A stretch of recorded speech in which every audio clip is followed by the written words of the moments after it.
Boss जी, आप खुश हैं कि आप घर जा रहे हैं, मगर खुशी का ये बेहुदा नाच जो आप अपने भाइयों के सामने कर रहे हैं अच्छा नहीं लगता।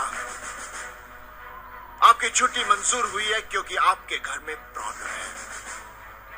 दुनिया में किससे प्रॉब्लम नहीं?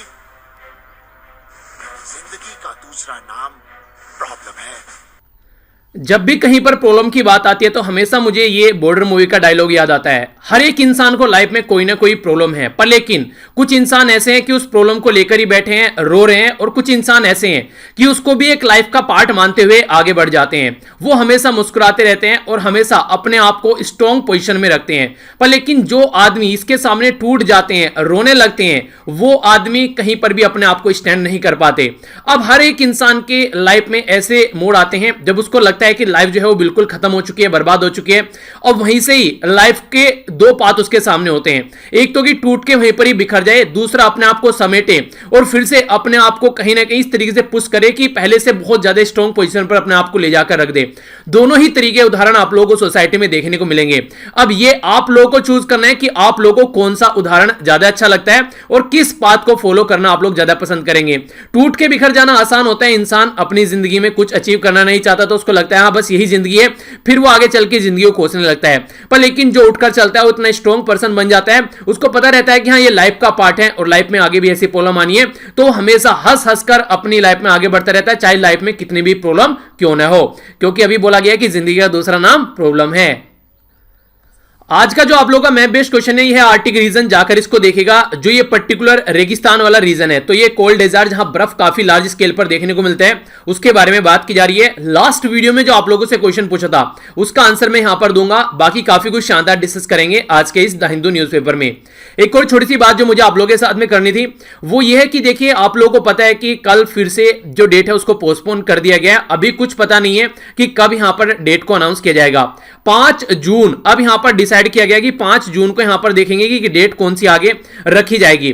पर लेकिन आप लोग ये समझ के चलिए कि आप लोगों के पास में अच्छा खासा टाइम है, तो इसलिए आप लोग जो आंसर राइटिंग प्रैक्टिस आप लोग कर रहे हैं उसको आप लोगों को कंटिन्यू रखना है। यानी कि जो आप लोगों ने कई सारे बच्चों ने छोड़ दी थी, हालांकि कई सारे बच्चे कंटिन्यूअसली लिख रहे हैं, पर लेकिन जिन्होंने छोड़ दी थी वो फिर से अपनी कमर कस लीजिए, क्योंकि अच्छा खासा टाइम है आप लोगों के पास में, उसको आप लोग कंटिन्यू रखिए। अगर पेपर जब भी होगा आप लोगों की प्रैक्टिस कंटिन्यू होनी चाहिए, क्योंकि ऐसा तो है नहीं कि प्रीलिम्स क्लियर करना है बस मेंस अगले साल करेंगे और फिर इंटरव्यूज के अगले साल करेंगे, ऐसा नहीं है। सारे एक ही प्रोसीजर का पार्ट है। जो भी इनको आज तक लाइफ में अलग अलग देखकर चला है वो कभी भी फर्स्ट चरण को भी क्रॉस नहीं कर पाएगा अगर कोई इस तरीके से लेकर चलेगा।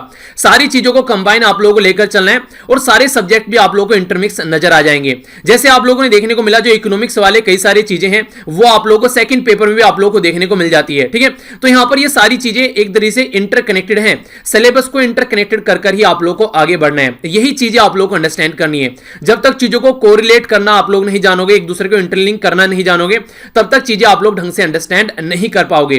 तो ये सारी बात आप लोगों को यहां पर समझकर आगे बढ़नी है। तो आंसर राइटिंग आज मैं आप लोगों को 2 दूंगा क्वेश्चन, जो मैंने आप लोगों को इस वीडियो में बताया था, और अपनी प्रीलिम्स के लिए क्वेश्चन पेपर आप लोग लगाते रहिए। कम से कम ऑल्टरनेट डेज पर एक क्वेश्चन पेपर आप लोग जरूर लगाइए। पुराने क्वेश्चन पेपर पहले कवर कीजिए, उसके बाद में फिर आप लोग कुछ और देखिएगा।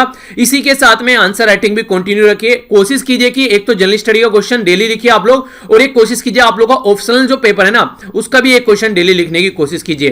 तो इस तरीके से आप लोग को अपनी प्रैक्टिस को कंटिन्यू रखना है और यही आप लोगों को फाइनल डेस्टिनेशन तक पहुंचाने वाला है। तो ये बात आप लोग जरूर याद रखिएगा। इसी के साथ में एक और इंपॉर्टेंट बात जो कल मैं आप लोगों को नहीं बता पाया क्योंकि इंटरनेट की प्रॉब्लम काफी थी। देखिए कल जो था वीडियो जो थी आप लोगों की सही टाइम पर आ गई थी, 8 बजे करीब आ गई थी, पर लेकिन आप लोगों तक वो लगभग 9:30 बजे पहुंची। क्योंकि रीजन क्या था, इंटरनेट इतना गंदा चल रहा था। नॉर्मली इतना गंदा इंटरनेट नहीं चलता है, पर लेकिन इलेक्ट्रिसिटी में जो प्रॉब्लम हो गई, यहां पर कोई फॉल्ट आ गया जिसकी वजह से इंटरनेट के जो टावर हैं यहां पर उनके लिए देखिए होता क्या है, बेसिकली आप लोग आसपास वाले एरिया में चीज देखने को मिलती है। गांव में टावर है इंटरनेट का, पर लेकिन होता गया जब लाइट नहीं रहती है तो उसको जनरेटर से नहीं चलाते हैं, तो वही सारी चीजें हैं अपना बचाते हैं जो भी चीजें हैं, तो जब लाइट आती है तो जब चलाते हैं। उसकी वजह से इंटरनेट इतना वीक हो जाता है कि यहां तक जो इंटरनेट की प्रॉब्लम बहुत ज्यादा बढ़ जाती है। तो वही प्रॉब्लम रही कि आप लोगों को जो वीडियो थी मिलनी थी कब और पहुंची कब, और शाम भी यही प्रॉब्लम रही। जो क्वेश्चन वाली वीडियो थी वो आप लोगों तक आ तो गई थी लगभग 9:15 बजे करीब, पर लेकिन उसका लिंक तैयार हो गया, पर लेकिन जो वीडियो थी वो वीडियो लगभग 10 सवा 10 बजे करीब पहुंची, क्योंकि बहुत बुरी इंटरनेट की कंडीशन बनी हुई थी। तो इसलिए कोई भी ऐसी प्रॉब्लम रहती है तो आप लोग ऐसा किया कीजिए, आप लोग कुछ अपना पढ़ लिया कीजिए, उस टाइम पर वीडियो आए उसको जब देख लिया कीजिए आप लोग, ठीक है। जब तक इंटरनेट की प्रॉब्लम रहती है ये टाइम का थोड़ा सा प्रॉब्लम आप लोगों को देखने को मिलती है, वरना टाइम पर आप लोगों को चीजें मिलती रहती है, ठीक है। तो ये मुझे आप लोगों को बताना था, क्योंकि जब वीडियो बन जाती है बाद में इंटरनेट की प्रॉब्लम होती है तो वीडियो में बता नहीं पाता हूं, तो आप लोगों के माइंड में क्लैरिटी रहे इस चीज को लेकर, ये बात आप लोगों से शेयर करनी थी। तो इंटरनेट की वजह से काफी ज्यादा प्रॉब्लम देखने को मिल रही है, इसीलिए लिंक तो क्रिएट हो जाता है जो आप लोगों को टेलीग्राम पर मैं शेयर करता हूं, वो तो बिना वीडियो के आने से पहले ही लिंक मिल जाता है आप लोगों को, वीडियो जबकि 1.5 घंटा बाद में आती है। तो इसलिए मैं बोलता हूं टेलीग्राम ज्वाइन करने से आप लोगों को यह पता चल जाता है कि हाँ वीडियो कब आ रही है, वीडियो आ रही है क्या, इस तरीके से। जैसे कि नोटिफिकेशन वीडियो यूट्यूब का तब आएगा जब कंप्लीट अपलोड हो जाएगी, पर टेलीग्राम पर 1.5 घंटे पहले तक भी आप लोग यहां पर नोटिफिकेशन मिल जाता है। तो वहां पर ज्वाइन करने से आप लोगों को ये फायदा रहता है, आप लोगों को पता रहता है कि वीडियो आ रही है या नहीं आ रही है अभी, ठीक है। तो इसलिए उसको ज्वाइन कर लीजिए। बाकी कोरोना वायरस के जो केस हैं ये काफी एक ज्यादा तादाद में पहुंच गए हैं, ये यहां पर 50 लाख केस हो चुके हैं, यानी कि 5 मिलियन केस कंप्लीट यहां पर हो चुके हैं। अगर डेथ की बात करें तो 3,29,000 के करीब डेथ हो चुकी है अब तक, और रिकवर भी यहां पर 20 लाख के करीब लोग अब तक कर चुके हैं, जो कि एक अच्छी बात है।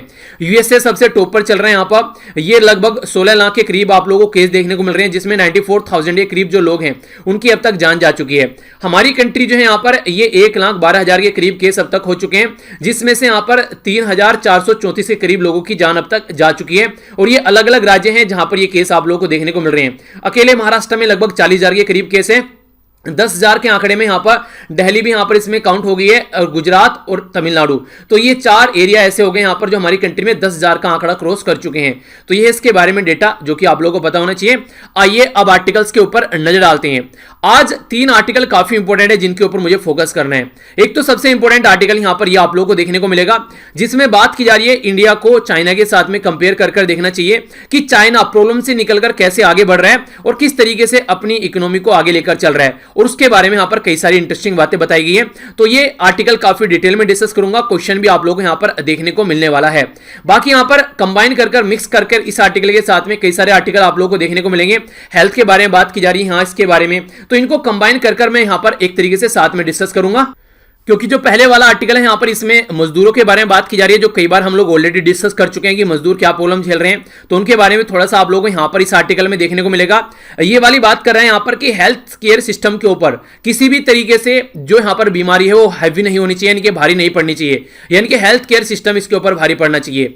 और इसी के साथ में यहां पर कैसे कैसे खर्चा हम लोगों को करना है, तो ये सारी चीजें इस कंबाइंड आर्टिकल में आप लोगों को देखने को मिलेगी। कुछ पॉइंट्स हैं वे भी निकालकर इसमें मैं डिस्कस आप लोगों से कर लूंगा। ये डिफेंस प्रोक्योरमेंट को कैसे लेकर चलना है उसके बारे में यहां पर बात की जा रही है। अपनी ही कंट्री पर फोकस करने की एक अपॉर्चुनिटी हम लोग को मिली है, तो उसको हम लोग को आगे लेकर चलना है इस तरीके से। यहां पर जो बात की जा रही है, जब तक हमारे पास में डेटा नहीं होगा कहां पर क्या क्या प्रॉब्लम चल रही है, तब तक उसका सॉल्यूशन कैसे निकालेंगे, तो इसके बारे में थोड़ी सी बात यहां पर की जाएगी। ये कार्टून है और ये जो डेटा पॉइंट है वही दिखा रहा है कि किस किस राज्य में क्या क्या चीजें जो मैंने अभी आप लोगों को यहां पर दिखाया, ठीक है। कार्टून एक बार आप लोग देख लीजिए। कार्टून में यहां पर क्या दिखाने की कोशिश की जा रही है, कार्टून में यहां पर दिखाने की कोशिश की जा रही है, आप लोग यहां पर समझ सकते हैं कि जो माइग्रेंट वर्कर हैं उनकी संख्या रुक नहीं रही है, वो कंटिन्यूअसली यहां पर इसी तरीके से चल रहे हैं जैसे वो पहले चल रहे थे। जहां पर भी जरा से भी उनको पता चलता है कि ऐसा कुछ हो रहा है तो दुनिया भर की भीड़ इकट्ठी हो जाती है। ये सिचुएशन आप लोग यहां पर देख सकते हैं, तो उसी की सिचुएशन को यहां पर दिखाने की कोशिश की जा रही है। तो इसके बारे में आप लोग हल्का सा आइडिया जरूर रखिएगा।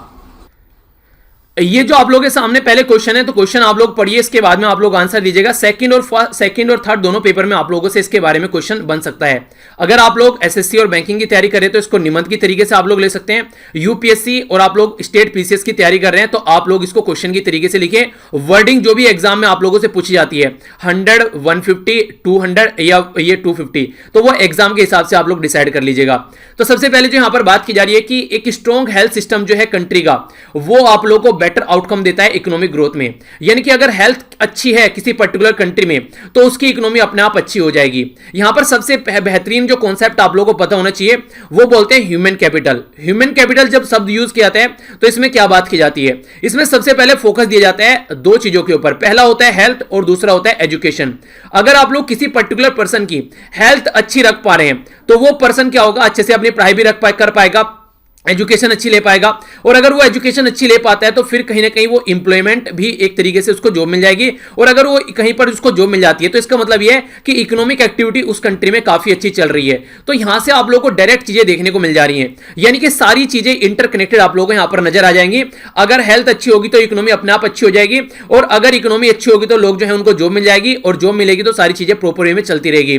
तो हेल्थ का डायरेक्ट रिलेशन समझाने की कोशिश की जा रही है इकोनॉमी के साथ में इस आर्टिकल के अंदर। जो भी आज की डेट में अच्छी अर्थव्यवस्था है, जैसे जापान, साउथ कोरिया, यूएसए, ये हेल्थ जो सिस्टम है इनका बड़ा ही बेहतरीन है, शानदार एक सिस्टम है, जहां पर मैक्सिमम जो खर्चा किया जाता है वो गवर्नमेंट के द्वारा खर्चा किया जाता है, ना कि प्राइवेट प्लेयर के ऊपर डिपेंडेंट रहते हैं। पर हमारी कंट्री में जो है मैक्सिमम जो खर्चा रहता है वो प्राइवेट सेक्टर का रहता है, यहां पर जो हेल्थ के सेक्टर में, जिसकी वजह से लोगों की जो जेब में से पैसा जाता है जब भी कोई बीमार हो जाता है।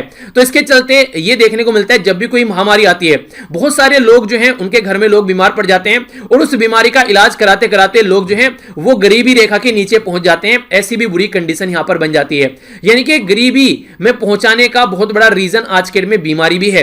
कुछ लोग ऐसे होते हैं जिनकी सारी जो पूंजी होती है, जमा पूंजी, वो उस बीमारी में चली जाती है। तो ये भी यहां पर एक इंपॉर्टेंट फैक्ट है जो कि आप लोग इंक्लूड कर चल सकते हैं। तो इसके बारे में समझिए क्या क्या बातें की जा रही है। ये बोला जा रहा है कि कैसे जो पब्लिक हेल्थ है उसको, पब्लिक हेल्थ जो है वो कैसे बूस्ट कर सकते हैं इकोनॉमी को। तो इसके बारे में हम लोग यहां पर जानेंगे। तो एक एक पॉइंट के ऊपर नजर डालते हैं। क्वेश्चन को अच्छे से लिखने की कोशिश कीजिएगा। आप लोग वीडियो के नीचे कमेंट बॉक्स में भी लिख सकते हैं, या फिर आप लोग इसको फेसबुक पर जो ग्रुप है वहां पर भी जाकर लिख सकते हैं। ग्रुप ज्वाइन कर लीजिए, नीचे वीडियो के नीचे लिंक है। सबसे पहले बात करते हैं यहां पर पब्लिक हेल्थ के बारे में। आप लोगों को मैंने हमेशा एक डायलॉग बताता था जब भी यहां पर इकोनॉमी के बारे में बात करते थे, वर्ल्ड की इकोनॉमी और यहां पर एक तरीके से यूएसए की इकोनॉमी, कि अगर यूएसए की इकोनॉमी को अगर छींक आ गई तो ये समझिए वर्ल्ड की इकोनॉमी को जुकाम हो जाता था। तो ये कंडीशन देखने को मिलती थी। आज की डेट में अगर बात करें, यही बात बोली गई है, अगर जो पब्लिक हेल्थ जो है अगर वो छींक रही है तो इकोनॉमी को जुकाम हो जा रहा है। यानी कि पहली बार इतनी बड़ी खतरनाक लेवल की सिचुएशन क्रिएट हुई है कि हेल्थ की वजह से इकोनॉमी जो है वो बर्बाद हो गई, क्योंकि इकोनॉमी में लॉकडाउन लग गया।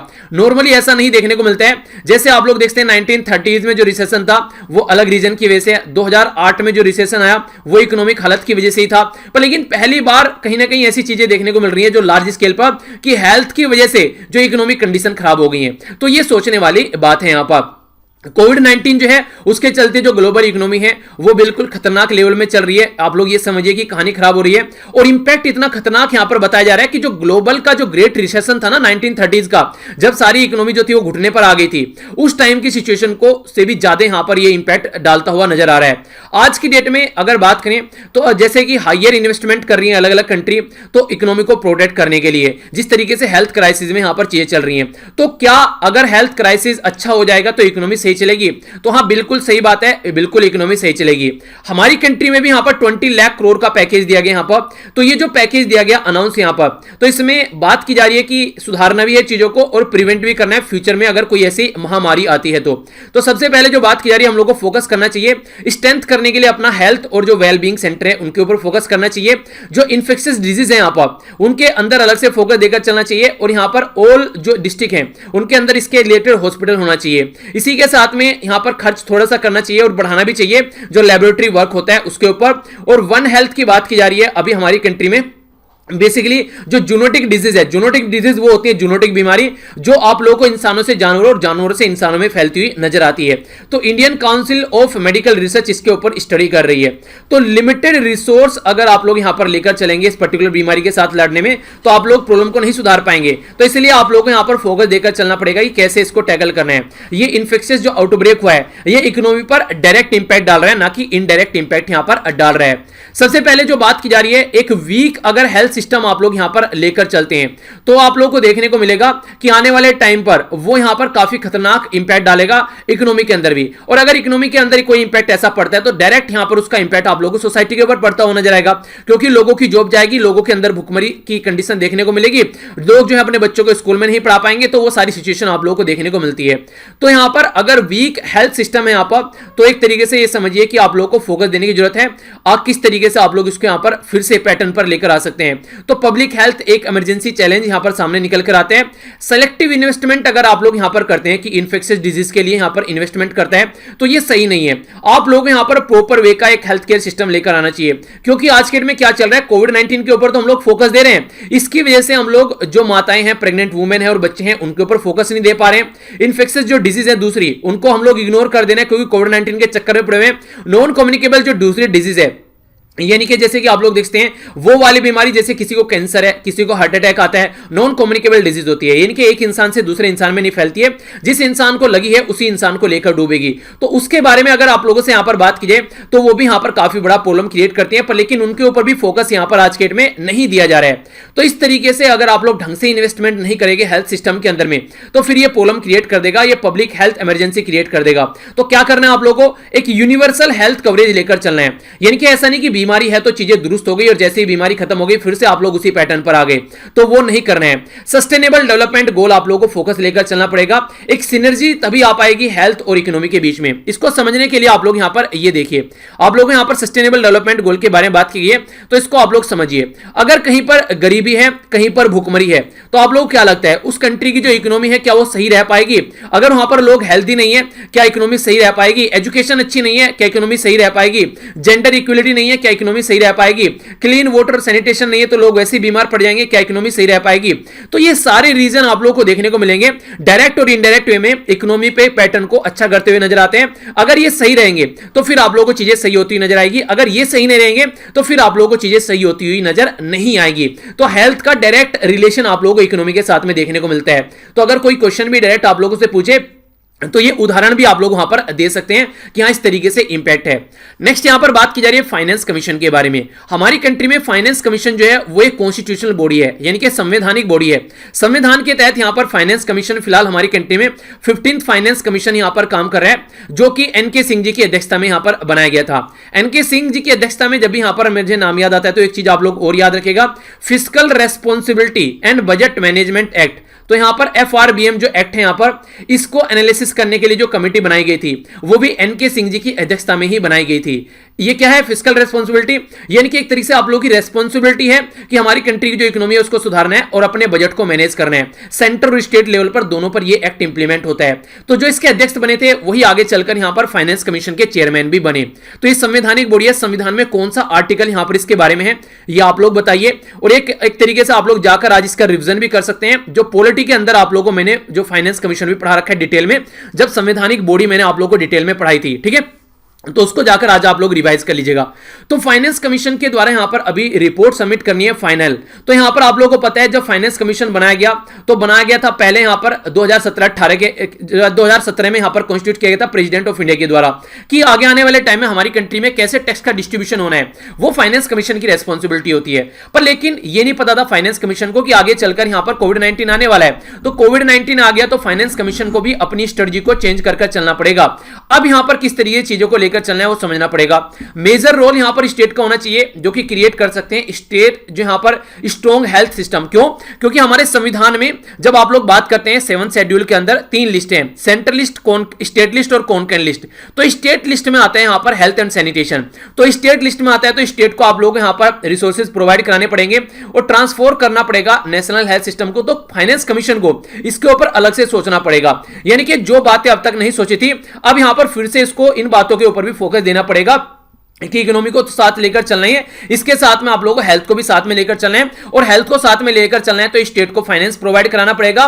तो ये भी एक यहां पर पॉइंट इसको काउंट कर चलना पड़ेगा। सबसे इंपॉर्टेंट बात है अब यहां पर आप लोगों के सामने हमेशा जब भी कोई आंसर आप लोग लिखते हैं तो वहां पर उदाहरण दिया कीजिए, क्योंकि उदाहरण देने से आप लोगों का जो आंसर होता है वो सपोर्ट मिल जाती है उसको, और एग्जामिनर को पता चल जाता है कि बच्चे को पता है इधर उधर ऐसे नहीं है कि हवा में बातें कर रहा है।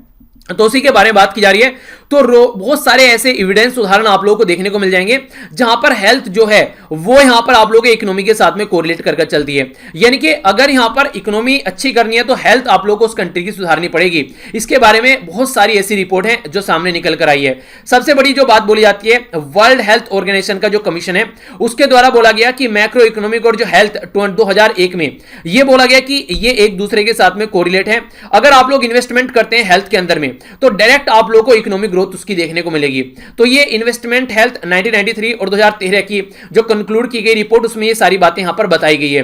तो ये एक अच्छा उदाहरण है आप लोगों को, अगर आंसर राइटिंग आप लोग कर रहे हैं तो इस उदाहरण को आप लोग मेंशन कर सकते हैं। इसी के साथ में 2013 की रिपोर्ट के बारे में जब हम लोग बात करते हैं, लो और मिडिल इनकम कंट्री जो है उनके द्वारा रियलाइज किया गया कि 9 to 20 फोल्ड रिटर्न मिलता है रिस्पेक्टिव अगर आप लोग हेल्थ में यहां पर इन्वेस्टमेंट करते हैं। यानी कि किसी कंट्री के अगर हेल्थ में इन्वेस्टमेंट किया जाता है तो यहां पर 9 से लेकर 20 गुना तक का रिटर्न मिलता है आप लोगों को यहां पर इकोनॉमी के अंदर, अगर इस तरीके से लेकर चलते हैं। यूनाइटेड नेशन की जो हाई लेवल कमीशन है उसके द्वारा भी बोला गया, जो कि यहां पर प्रिजाइड किया गया 2 के द्वारा, फ्रांस और साउथ अफ्रीका के द्वारा 2016 में, उनके द्वारा भी बोला गया अगर आप लोग यहां पर प्रॉपर वे में फोकस देकर चलते हैं हेल्थ के ऊपर, और इसी के साथ में साइज और स्किल जो है यहां पर बेसिकली है वर्क फोर्स की, आप लोग इकोनॉमिक ग्रोथ ऑटोमेटिकली आप लोग को देखने को मिलेगी। क्योंकि इंप्रूव पॉपुलेशन अगर हेल्थ यहां पर निकल कर आती है तो प्रोडक्टिविटी अब आप लोगों को बढ़ेगी, रिड्यूस हो पाएगी हेल्थ केयर की कॉस्ट यहां पर, क्योंकि prevention is better than cure. बीमारी होने से पहले आप लोग अपने आप को प्रोटेक्ट करो। कोरोना के वायरस के बारे में तो ऐसे ही बोला जा रहा है, जब तक आप लोग बाहर जाकर खुद कोरोना को लेकर नहीं आओगे तब तक ये आप लोग घर नहीं आता है। यानी कि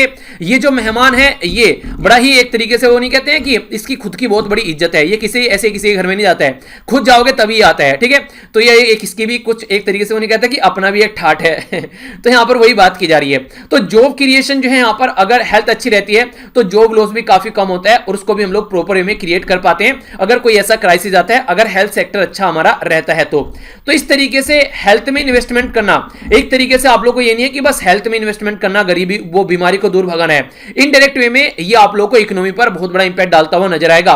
और हमारे जैसी कंट्री के लिए जहां पर यंग पॉपुलेशन है, अगर ये बीमार पड़ना स्टार्ट हो गई और अभी इनको हम लोगों ने यूटिलाइज नहीं किया, इनको जॉब प्रोवाइड नहीं करी, कुछ दिनों बाद 20-30 सालों बाद इनकी जो एज है आज 30 है, तो उस टाइम पर 50-60 के फिर में पहुंच रहे होंगे। उस टाइम पर यही पॉपुलेशन जिनको आप लोग आज यूज कर सकते हैं, ये दूसरे के ऊपर बर्डन बनेंगे, अपने परिवार के ऊपर, और उस टाइम पर ये बर्डन बनेंगे तो ये समझिए एक तरीके से कि ऑलरेडी परिवार की खस्ता हालत रहेगी, क्योंकि जिस तरीके से फोकस नहीं दिया जा रहा है। और यहां पर इस तरीके से बुजुर्ग टाइम पर जब एज होती है तो बीमारी कई सारी लगने लगती है, तो वो सारी सिचुएशन नेगेटिव इंपैक्ट डालती नजर आएंगी।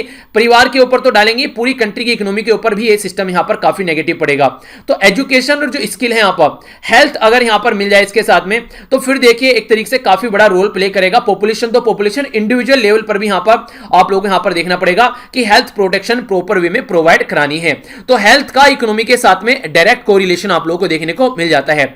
इनोवेशन हेल्थ सेक्टर में आप लोगों को करना पड़ेगा, टेक्नोलॉजी के ऊपर फोकस देकर चलना पड़ेगा। इसी के साथ में फार्मास्यूटिकल जो प्रोडक्ट है उनको आप लोगों को डोमेस्टिक यूज के लिए, यानी कि अपने यूज के लिए तो सही रखना ही रखना है, ग्लोबल एक्सपोर्ट पर भी उनको लेकर चलना है। यानी कि इतना काम करो, जैसे एक टाइम पर ऐसा था हमारी कंट्री में जो दूध था वो हमारी कंट्री के लिए भी कंप्लीट नहीं था, इतना कम हमारी कंट्री के अंदर दूध की पैदावार थी। आज की डेट में इतना है कि हम लोग अपनी कंट्री के अंदर से प्रोडक्ट भी बाहर सप्लाई कर सकते हैं। सेम गेहूं की बात की जाती है, ग्रीन रिवॉल्यूशन आया हमारी कंट्री में। एक टाइम पर ऐसा था हमारी कंट्री में, लाल बहादुर शास्त्री जी के द्वारा बोला गया था कि कम से कम वीक में एक दिन आप लोग भूखे रहो, यानी कि व्रत रखो। और ये चीज उन्होंने अपने परिवार के ऊपर इंप्लीमेंट की सबसे पहले, कि अगर मेरा परिवार भूखा रह पाएगा तो इसका मतलब यह कि मेरा देश भी भूखा रह पाएगा। तो इस तरीके से आप लोग समझ सकते हैं कि वहां तक भी चीजें सोचनी पड़ रही थी। पर आज के डेट में हम लोग एक्सपोर्ट कर रहे हैं दूसरी कंट्री को, तो यहां से पता चलता है कि आप लोगों ने फोकस दिया है। ऐसे ही हेल्थ सेक्टर पर फोकस देकर चलना है, पर लेकिन वो प्राइवेट से नहीं होगा, पब्लिक फाइनेंसिंग आप लोगों को करनी पड़ेगी। यानी कि गवर्नमेंट को आगे निकलकर आना पड़ेगा। जब तक गवर्नमेंट यहां पर फोकस नहीं चलेगी देकर, तब तक चीजें नहीं सुधर पाएंगी। पर इसका मतलब ये नहीं कि प्राइवेट सेक्टर को यहां पर नहीं आना है, प्राइवेट सेक्टर को भी इंप्रूव करके चलना है। प्राइवेट सेक्टर अपने लेवल पर इंप्रूव करके चले, आप अपने लेवल पर इंप्रूव कर चले, तभी सिचुएशन को नॉर्मलाइज आप लोग कर पाएंगे। अब क्वेश्चन माइंड में ये आता होगा कि भैया ऐसे टाइम पर इसको कैसे सुधारेंगे, कैसे हेल्थ में इतना खर्च किया जाएगा यहाँ पर। तो उसके लिए काफी शानदार उदाहरण यहाँ पर दिए जाते हैं कि हिस्ट्री आप लोगों को काफी कुछ सिखाती है। इसीलिए मैं कहता हूं कि हिस्ट्री हमेशा आप लोगों का इंटरेस्ट का सब्जेक्ट होना चाहिए, क्योंकि बहुत सारी ऐसी चीजें हैं जो आप लोग हिस्ट्री से सीखकर यहाँ पर आगे बढ़ सकते हैं। अगर किसी का सब्जेक्ट हिस्ट्री ऑप्शनल है तो आप लोग को बहुत सारे जो सब्जेक्ट हैं उसमें इंट्रो लिखने के लिए हिस्ट्री आप लोग यहाँ पर यूज कर सकते हैं। तो आप लोग एक तरीके से होता है कि यहाँ पर हिस्ट्री में यहाँ पर ऐसा बोला गया है, तो ये काफी अच्छा बेस आप लोग का क्रिएट कर देता है। अगर नहीं भी है तो हिस्ट्री में आप लोग इंटरेस्ट जरूर रखिए, आप लोगों को बहुत सारी पर्सनैलिटी के बारे में जानने को मिलेगा। पास्ट में किसके द्वारा क्या क्या गलती की गई है वो आप लोग नहीं करेंगे, फिर आगे बढ़ पाएंगे, यानी कि दूसरों की गलतियों से आप लोग सीख पाएंगे। तो वो बातें आप लोग को देखने को मिल जाती है। साउथ ईस्ट एशियन कंट्रीज के बारे में बात करते हैं। जब यहां पर एशियन फाइनेंशियल क्राइसिस देखने को मिला था 1990 में, उस टाइम पर इनके द्वारा सबसे ज्यादा हेल्थ और यूनिवर्सल हेल्थ कवरेज पर फोकस दिया गया और आज के डेट में काफी शानदार इकोनॉमी के अंदर इनको काउंट किया जाता है। यूनाइटेड किंगडम यूके जिसके द्वारा ऑल ओवर वर्ल्ड पे राज किया गया, सेकंड वर्ल्ड वॉर के टाइम इसने घुटने टेक दिए पर लेकिन हेल्थ सिस्टम पर फोकस किया, तो आज के डेट में ये चीजों को इंप्रूव कर आगे बढ़ रहा है और कहीं ना कहीं वर्ल्ड में काफी अच्छा हेल्थ सिस्टम आप लोग इसका बोल सकते हैं। जापान 1960s की बात की जाती है तो ये भी वर्ल्ड वॉर से यहां पर उभर रहा था, इसके द्वारा भी इसके ऊपर फोकस दिया गया और आज के डेट में एक बेस्ट हेल्थ जो सिस्टम है वो जापान का आप लोग बोल सकते हैं। इकोनॉमिक डेवलपमेंट में भी रोल यहां पर देखने को मिल जाता है। तो इंडिया को भी यही पाथ चूज करना चाहिए। दुनिया भर के उदाहरण है तो फिर क्या प्रॉब्लम है? ऐसा तो है नहीं कुछ ऐसा काम आप लोगों को करने के लिए बोला जा रहा है जो आज तक किसी ने नहीं किया, ऑलरेडी बहुत सारे लोग इसको कर चुके हैं, तो फिर आप लोग इसको क्यों नहीं कर सकते? तो आप लोग भी इसको कर सकते हैं। तो इस तरीके से आप लोग इसको लेकर चलना है। तो ये बातें यहां पर बताने की कोशिश की गई है, ठीक है। तो यहां पर कई सारे आर्टिकल आप लोगों के हो गए, इस तरीके से कई सारी बातें यहां पर आप लोगों को देखने को मिली। बेसिकली एक आर्टिकल में यह बताने की कोशिश की जा रही है कि जो मजदूर है हमारी कंट्री में, उनको भी आप लोगों को एक तो उनके अकाउंट में पैसे सेंड करने हैं और दूसरा उनकी भी हेल्थ के बारे में आप लोगों को फोकस देकर चलना है, क्योंकि उनके पास में इतना पैसा नहीं है आज के में कि अगर वो बीमार हो जा रहे हैं तो अपनी हेल्थ के ऊपर कोई खर्चा कर पाएंगे। तो ये आप लोगों को अंडरस्टैंड यहां पर करना पड़ेगा। तो ये कई सारे पॉइंट हैं जो कि आप लोग यहां पर इंक्लूड कर चल सकते हैं। नेक्स्ट जो आर्टिकल है यहां पर ये चाइना और इंडिया के बारे में बात कर रहा है। इसको मैं बीच में से डिस्कस करूंगा पहले, क्योंकि ये पॉइंट पहले होना चाहिए, उसके बाद में आगे बढ़ेंगे, फिर आप लोग चीजों को समझ पाएंगे। पर लेकिन क्वेश्चन है आप लोगों के सामने, क्वेश्चन भी आप लोगों को अटेम्प्ट करने हैं। यहां पर बात की जा रही है कि कई सारे रीजन आप लोग यहां पर आज के डेट में देखने को मिल जाते हैं महामारी से रिलेटेड। कई सारे लोग चाइना के बारे में नेगेटिव बातें बोल रहे हैं कि चाइना जो है ये होगा वो होगा, पर लेकिन ये बोला जा रहा है कि कई सारे गुड रीजन है कि जो पेंडेमिक है वो चाइना की जो बेसिकली एम्बिशियस पावर है उस पर कोई ज्यादा इंपैक्ट डालने वाली नहीं है और इंडिया को उन बिंदु पर ध्यान देना चाहिए। यानी कि एक तरीके से चाइना सबसे पहले महामारी में घुसा, महामारी से बाहर निकल रहा है, अच्छी चीजें पैटर्न पर आ रही हैं, तो इंडिया को सीखना चाहिए कि वो पॉजिटिव पॉइंट कैसे हैं। तो एक प्रोडक्टिव और प्रोग्रेसिव आर्टिकल यहां पर ये लिखा गया है। तो एग्जाम के पॉइंट ऑफ से देखते हैं क्या क्या इंपॉर्टेंट चीजें यहां पर हो सकती है। सबसे पहले चाइना के बारे में मैं आप लोगों को बताता हूं। चाइना जो है वो एक तरीके से उसके कई सारे जो मूव रहते हैं वो कैलिब्रेटेड मूव रहते हैं, यानी कि सिचुएशन को कैसे कंट्रोल करना है। अगर कोई प्रॉब्लम आती है तो ये सॉल्यूशन ओरिएंटेड माइंड रखकर अपना चलते हैं, यानी कि अपना जो सॉल्यूशन है उस पर फोकस हम लोग को देकर चलना है। अगर आज की डेट में आप लोग देखें, चाइना सबसे पहले इसके अंदर घुसा कोविड-19 के, अब बाहर निकलकर ऑल ओवर वर्ल्ड में सप्लाई चेन यहां पर प्रोवाइड करा रहा है, मेडिसिन खासकर अगर देखा जाए और भी कई सारी चीजें सप्लाई कर रहा है। तो चाइना को अगर फॉलो किया जाए चाइना की अप्रोच को तो काफी कुछ यहां पर देखने को मिलेगा। पर लेकिन ऐसा नहीं है कि चाइना ये पहले कर रहा है, चाइना पहले से ही अपना एक अच्छा बेस बनाकर चल रहा है। सबसे पहले बात करते हैं, ऑलमोस्ट 5 साल पहले चाइना के जो प्रेसिडेंट थे शी जिनपिंग, कल यहां पर एक अभी मैं यहां पर कल पढ़ रहा था इनके बारे में। शी जिनपिंग जो है यहां पर ये एक गडरिया इंसान थे, यानी कि ये बकरी वगैरह एक तरीके से चुगाया करते थे। तो ये यहां पर एक तरीके से गरीबी को समझते हैं, जानते हैं, इसीलिए काफी बड़ा काम इनके द्वारा किया गया गरीबी को मिटाने के लिए अपनी कंट्री के ऊपर। ऐसी कुछ बातें यहां पर देखने को मिल रही थी।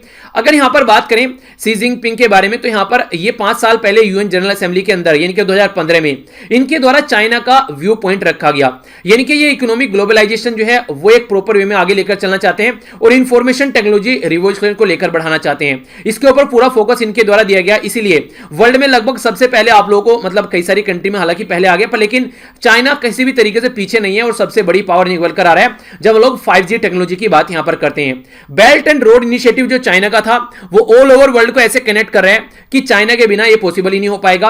आज के में इंडिया की बात कर लीजिए, अफ्रीका की बात कर लीजिए, यूरोप की बात कर लीजिए, इधर साउथ ईस्ट एशिया की बात कर लीजिए, साउथ एशिया की बात कर लीजिए, सब जगह चाइना का जाल फैल रहा है। तो चाइना एक ह्यूज इन्वेस्टमेंट यहां पर कर रहा है और चाइना ये सारी चीजें सामने चाइना की देखने को मिल रही है।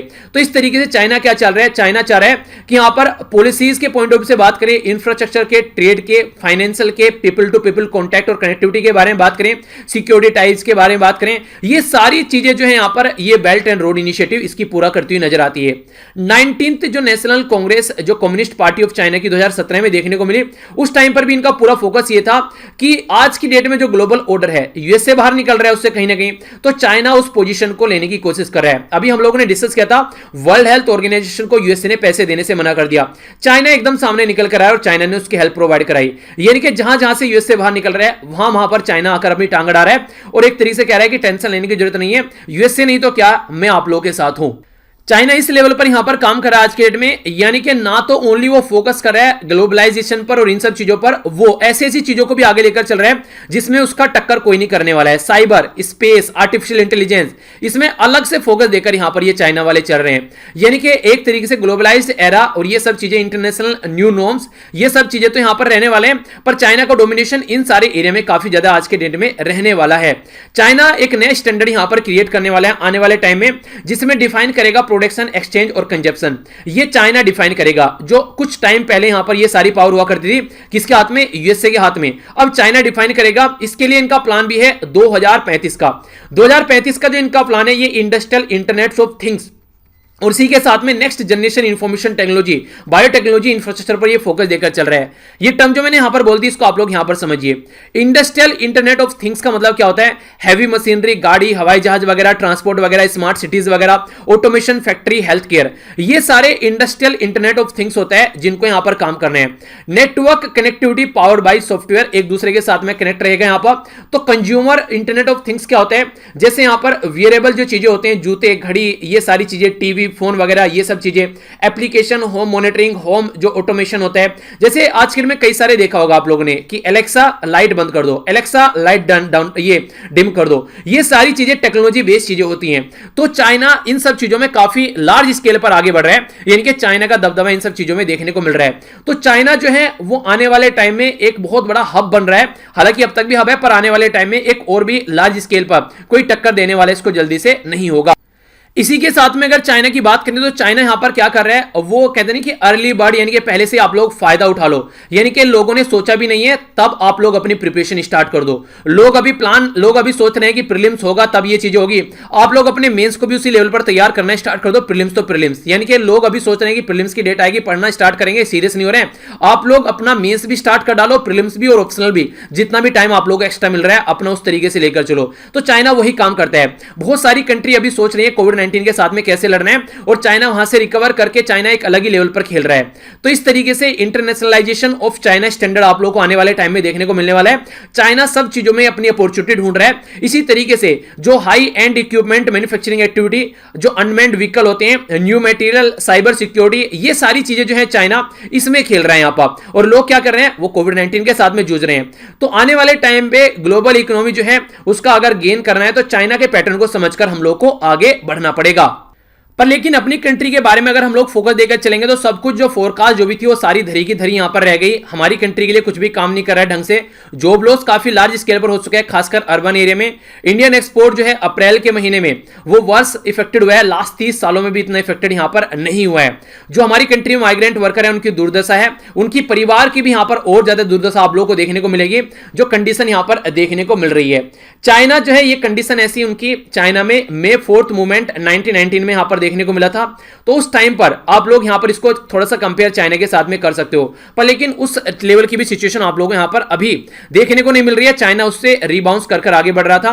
पैकेज की अगर बात करें, ये एक तरीके से मोजाइक बोला गया इसको। जैसे आप लोग दीवारों पर सुंदरता के लिए चित्रकारी कर देते ना, फर्श आप लोग जैसे मान लीजिए नीचा जो फ्लोर है वो आप लोग कई बार इंटरेस्टिंग यानी कि चित्रकारी बनाते हैं उस पर, या फिर मार्बल्स वगैरह लगाते हैं, तो वो सुंदरता होती है। जो 20 लाख का पैकेज हमारी कंट्री में भी दिया गया है, ये भी एक ऐसी सुंदरता का ही काम कर रहा है। यानी कि बोला तो गया 10% जीडीपी का, पर लेकिन एक्चुअल में 2% जीडीपी का है, जो मैंने कल आप लोगों को डिटेल में पढ़ाया था। ये काफी इंपॉर्टेंट चीज थी कि यहां पर दिखाने के हाथी के दांत कुछ और है और खाने के कुछ और हैं। तो यहां पर अगर इस तरीके से सेंटर चीजों को लेकर चल रहा है तो ये चाइना के साथ में एक तरीके से टक्कर देना तो दूर की बात है, चाइना को कहीं छू भी नहीं पाएगा, जैसे सेंटर की यहां पर हरकतें हमारी कंट्री में चल रही है। सेंट्रल के द्वारा जो यहां पर जो हेल्थ के लिए करना चाहिए था वो बेस्ट नहीं है, इससे बहुत कुछ बेस्ट किया जा सकता था। ऑलरेडी हमारी कंट्री को वर्ल्ड बैंक जो है वो 1 बिलियन का लोन यहां पर दे रहा है, और भी कई सारी ऑर्गेनाइजेशन यहां पर लोन दे रही है, फिर भी हमारी कंट्री में उस लेवल पर चीजों को लेकर नहीं चला जा रहा है। स्टेट को भी प्रॉपर फाइनेंस प्रोवाइड नहीं कराया जा रहा है, जबकि सबसे ज्यादा जो हेल्थ के लिए जोखिम उठा रहे हैं वो राज्य यहां पर उठा रहे हैं। तो इस तरीके से जो यहां पर इनएडुकेट फंड्स जो यहां पर देखने को मिल रही है, रिलीफ पैकेज में भी आप लोगों को प्रॉपर सप्लाई देखने को नहीं मिले, वो चीजें यहां पर काउंट कर ली जो कभी थी भी नहीं यहां पर इसमें पैकेज में। यानी कि ऐसा बोला जा रहा था जैसे पहले पैसे दे दिए सेंटर को और सेंटर के द्वारा स्टेट को, और अब भी उनको काउंट कर रहे हैं। दिए 2 साल पहले, अब कह रहे हैं कि हाँ वो भी दिए थे, तो ये भी आप काउंट कर लीजिए। यानी कि पहले किसी राज्य को 500 करोड़ रुपए दे दिए, अब यहां पर राज्य ने बोला कि 1000 करोड़ चाहिए मुझे, तो उसको क्या किया, राज्य को यहां पर 500 और देकर बोल दिया 500 पहले देते हो 1000 हो गए, चेक कर लो। तो ये कंडीशन यहां पर सेंटर की अभी देखने को मिल रही है, जो कि एक बुरी हालत है। हमारी कंट्री में प्राइम मिनिस्टर जी के द्वारा अनाउंस किया गया 20 लाख करोड़ रुपए का पैकेज यहां पर फाइनेंस मिनिस्टर निर्मला सीतारमण के द्वारा यहां पर जो डिटेल प्रोवाइड कराएगी। तो यहां पर कोई ऐसा नहीं देखने को मिल रहा है कि ये स्टिमुलस पैकेज है, यानी कि इकोनॉमी को धक्का देने वाला है। ऐसा लग रहा था जैसे बजट में अनाउंसमेंट नहीं करते, बजट में डिस्कस करते हैं, यानी कि एक तरीके से जो फिलहाल जो प्रॉब्लम है उसके ऊपर फोकस नहीं दिया जा रहा है, एक लॉन्ग टर्म चीजों को ज्यादा लेकर चला जा रहा है। लॉन्ग टर्म तो तब चीजें सुधरेंगी ना, पहले आप लोग, यानी कि एक तरीके से इसका सीधा सीधा उदाहरण ये है कि भूखे पेट भजन नहीं होते, पहले खाना दो, इंसान नॉर्मल रहेगा तभी तो भगवान के बारे में याद कर पाएगा। आप लोग क्या कर रहे हैं, आप लोग यहां पर इंसान को कह रहे हैं कि भैया हेल्थ बुरी है, बुरी कंडीशन है, बैठकर तुम पढ़ाई करो, पहले प्रेजेंट कंडीशन को तो सुधारो तभी आगे की सोचना। तो अभी इस लेवल के डिस्कशन आप लोग लेकर चल रहे हो। बात चल रही है डिफेंस प्रोक्योरमेंट के बारे में, कोल सेक्टर को ओपन कर देंगे, जो हमारी कंट्री में एरोस्पेस है उसको प्राइवेटाइज कर देंगे, डिफेंस प्रोटेक्शन बढ़ाएंगे, डोमेस्टिक डिफेंस प्रोडक्ट प्रोक्योरमेंट करेंगे, यानी कि लोग बीमारी से मर रहे हैं और आप लोग डिफेंस स्पेस को ओपन करने की बात चल रही है कि हाँ इकोनॉमी को अच्छा कर रहे हैं। अरे यार वो तो देखो पहले कि आप लोगों को फोकस कहां पर देना है। वो सही है कि हाँ ये चीजें इंपॉर्टेंट है, पर लेकिन उससे पहले आप लोगों को पहले कोविड-19 के साथ में तो लड़ो प्रॉपर वे कि उसके लिए तो प्लान लेकर आओ। लॉकडाउन पे लॉकडाउन आप लोग ये खत्म होते जा रहे हैं, आप लोग ये अपने खुद के प्लान नहीं बना रहे हैं, तो सिचुएशन काफी खतरनाक है। चाइना अलग लेवल पर खेल रहा है और हम जो है हम लोग अभी अपने में ही यहां पर मशगूल है, उसमें भी हम लोग ढंग से काम नहीं कर पा रहे हैं। अगर इंडिया के प्लान के बारे में बात करें तो इंडिया को यहां पर जो चाइना को अगर देखकर चले हम लोग यहां पर, तो काफी कुछ उससे सीख सकते हैं। एक कैलिब्रेटेड प्लान हम लोग को लेकर आना पड़ेगा, क्योंकि आज के दिन में अगर चाइना के साथ में हमारी ग्रोथ आप लोग कंपेयर करते हैं तो ये बोला गया है यहां पर रिसेंटली अभी इंटरनेशनल मॉनेटरी जो फंड है उसके द्वारा कि इस फिलहाल चाइना की जो ग्रोथ रहने वाली है 1% के करीब रहने वाली है, जबकि मोस्ट कंट्री यहां पर नेगेटिव में चल रही है। इंडिया की ग्रोथ इस टाइम पर भी 1.8% रहने वाली है, तो हम लोग यहां पर अब भी अच्छी पोजीशन में हैं अगर चीजों को ढंग से लेकर चलते हैं। तो बहुत सारी कंपनी ऐसी हैं जो चाइना से अपना बेस हटाएंगे, तो उसको अपॉर्चुनिटी की तरीके से हम लोग को लेकर चलना है, उनको इस तरीके की अपॉर्चुनिटी प्रोवाइड कराओ ताकि वो इंडिया में आए, ऑल्टरनेटिव लगे उनको चाइना से जो कंपनी यहां पर निकल कर आ रही है। तो ऐसा प्लान आप लोगों को लेकर चलना पड़ेगा, यानी कि इंडिया को अपॉर्चुनिस्टिक बनना पड़ेगा, फायदा उठाकर देखना पड़ेगा कि कैसे इस प्रॉब्लम का फायदा इंडिया उठा सकता है। अगर ये ऐसी चीजें आप लोग लेकर नहीं चलोगे तो सिचुएशन आप लोग यहां पर नहीं सुधार पाओगे। तो ये कंप्लीट आर्टिकल था जो यहां पर बताने की कोशिश की गई है, इसका आंसर अब आप लोग यहां पर दे पाएंगे। ठीक है, तो यहां पर किस तरीके से यहां पर इसे सीख सकते हैं और चाइना से हम लोग आगे बढ़ सकते हैं। तो 2 क्वेश्चन हो गए, एक तो मिनिमम लिखने की कोशिश कीजिएगा, बाकी आप लोगों के ऊपर डिपेंडेंट है। ठीक है, तो ये चीजें हैं आप लोगों के सामने जिसके बारे में आप लोग आइडिया रख सकते हैं। आइए अब यहां पर एक क्वेश्चन आप लोगों से जो मैंने पूछा था उसका आंसर यहां पर एक बार देख लेते हैं ताकि आप लोग यहां पर इसको समझ पाए। जो सबसे पहले यहां पर क्वेश्चन था आप लोगों के सामने, यहां पर ये मैंने आप लोगों से बात की थी एंटार्क्टिका वाले एरिया के बारे में। तो क्वेश्चन में ये बोला गया कि जो अंटार्कटिका है यहां पर ये लार्जेस्ट डेजर्ट है वर्ल्ड का, यानी कि वर्ल्ड में सबसे बड़ा मरुस्थल आप लोग इसको बोल सकते हैं, एक तरीके से रेगिस्तान इसको आप लोग बोल सकते हैं। दूसरा बोला गया है कि कॉमनवेल्थ बे है यहां पर अंटार्कटिका के अंदर, वो यहां पर विंडेस्ट प्लेस है यहां पर अर्थ का, यानी कि सबसे ज्यादा हवा चलती है वहां पर। कौन सी स्टेटमेंट सही है? ए में बोला गया 1, बी में बोला गया 2, सी में बोला गया बोथ, डी में बोला गया नाइदर 1 नो 2। सही आंसर क्या है? ए, बी, सी, एफ, डी। तो जो सही आंसर है वो यहां पर सी, यानी कि दोनों ही स्टेटमेंट यहां पर बिल्कुल सही है।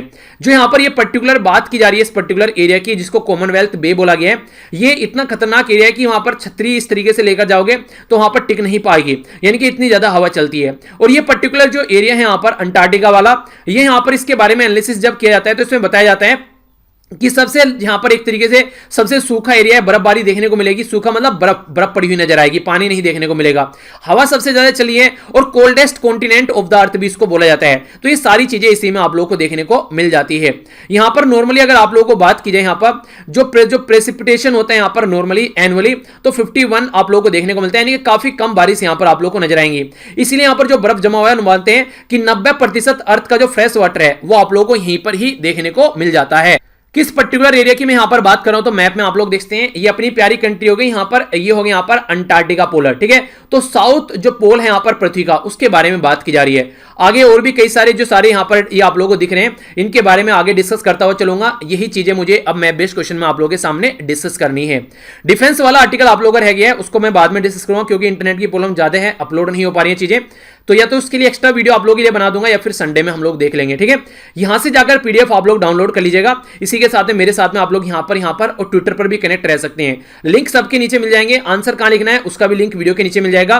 देखिए आप लोग क्या करते हैं, कई बार ज्वाइन करके उसको आप लोग परेशान हो जाते हैं कि उसको अप्रूव नहीं किया। ऐसा नहीं है कि 1 घंटे के अंदर अप्रूवल वहां पर हो जाता है, 24 आवर के अंदर अंदर आप लोगों को अप्रूवल मिल जाता है, यानी कि चेक करता हूं वहां पर मैं और फिर आप लोगों को वहां पर अप्रूवल मिल जाता है। कोई भी चीज अगर आप लोगों को अच्छी नहीं लगती ग्रुप के अंदर, तुरंत उसको रिपोर्ट कीजिए ताकि मेरे तक वो चीजें पहुंचे और उसको कंट्रोल किया जा सके। तो ये भी आप लोगों की यहां पर रेस्पॉन्सिबिलिटी है। तो ये था टोटल आज का डिस्कशन। आई होप कि आप लोगों ने एंजॉय किया होगा। मिलता हूं नेक्स्ट लेक्चर में। लेक्चर तभी लाइक और शेयर कीजिए अगर पसंद आता है, अगर पसंद नहीं आता तो डिसलाइक करना है और शेयर भी नहीं करना है और बताना है कि डिसलाइक क्यों किया, ताकि आने वाले टाइम में इंप्रूव किया जा सके। और तैयारी अच्छे से कीजिए अपनी, ताकि आप लोग प्रॉपर वे में अपने आप को तैयार कर सकें। अच्छा खासा टाइम मिल रहा है, गोल्डन अपॉर्चुनिटी है, तो उसको लेकर चलना है। यस या फिर नो? हाँ, बिल्कुल इसी तरीके से आप लोगों को इस अपॉर्चुनिटी को लेकर चलना है। इसको एक तरीके से आने वाले टाइम में आप लोगों को फायदा ही मिलना चाहिए। लापरवाही बरतोगे तो नुकसान हो जाएगा, क्योंकि पढ़ने वाले पढ़कर निकल जाएंगे और आप लोग इंटरटेनमेंट में लगे रहेंगे, तो वो आप लोगों को नहीं करना है। ओके, तो मिलता हूं नेक्स्ट लेक्चर में। बड़ों को नमस्ते, छोटों को प्यार, छोटी सी लाइफ एंजॉय करो यार। तब तक के लिए जय हिंद।